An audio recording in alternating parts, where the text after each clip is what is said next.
Hello guys, and welcome to the first video on our C++ programming tutorial. Before we actually dive into the coding itself, we need to go with a few little theoretical basics. So, first of all, what is C++? It's a programming language, everyone knows that. But you know, when it was founded, what's its functions, standards, and so on and so on. That's what we're going to talk about now, before we actually dive into the coding itself. So, C++ is a programming language that was developed in 1979 by Bjarne Stroustrup. I really hope I pronounced his name right. If I didn't, yeah, whatever. And it's really popular programming language, like the most popular. Right? It's object-oriented, procedural, functional, and so on and so on and so on. It's more like C language is the base. Now imagine C language on steroids. Alright? It's simplified, it's better, easier. It's not easier to learn because they're pretty much the same, but it's actually a lot better to learn. What else? Apps. Main part of it. Everyone wants to build apps. What kind of apps are built in C++? Many of you know that, Windows is built on C++. Yes, a lot medium and large scaled apps are built in C++, such as Office, Adobe products, Photoshop, Illustrator, InDesign. I don't know what else, a lot more. Browsers, such as Chrome and Firefox, so on. Operating systems, Windows, parts of Unix that couldn't be written in C. All these huge apps, of course, also the little ones and medium ones. But all these huge apps were written in C++.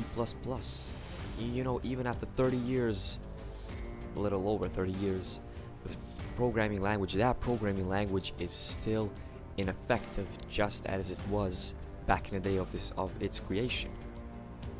Imagine the power and significance of that language when it's 30 years, more than 30 years have passed, and still it's one of the key programming languages in the world that every app, every operating system, everything software based practically is written, if not all, at least parts of it are written in C++. I think it's a huge deal. Literally, it's really huge. And what else? Yeah, we need just one more thing to talk about. It's the standard. So back in 1998, the first standard was created and given for C++. It's called C++ 98.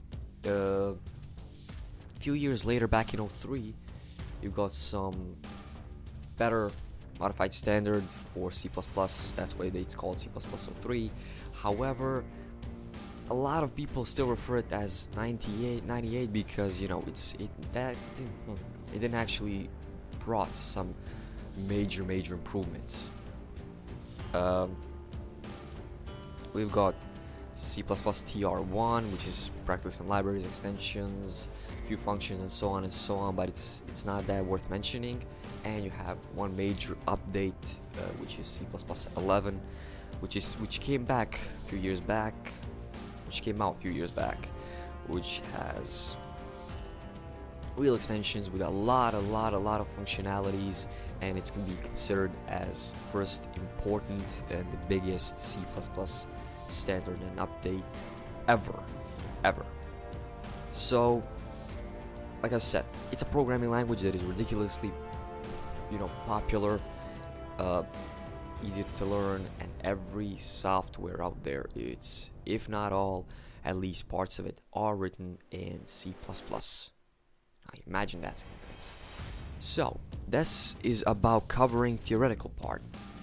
Now we're gonna go and dive into the code, and we will write our first program. It's really simple, so don't worry. So I see you guys in the next video. I hope you enjoyed this one. If you did, leave a like, a comment, and subscribe, and I'll see you guys.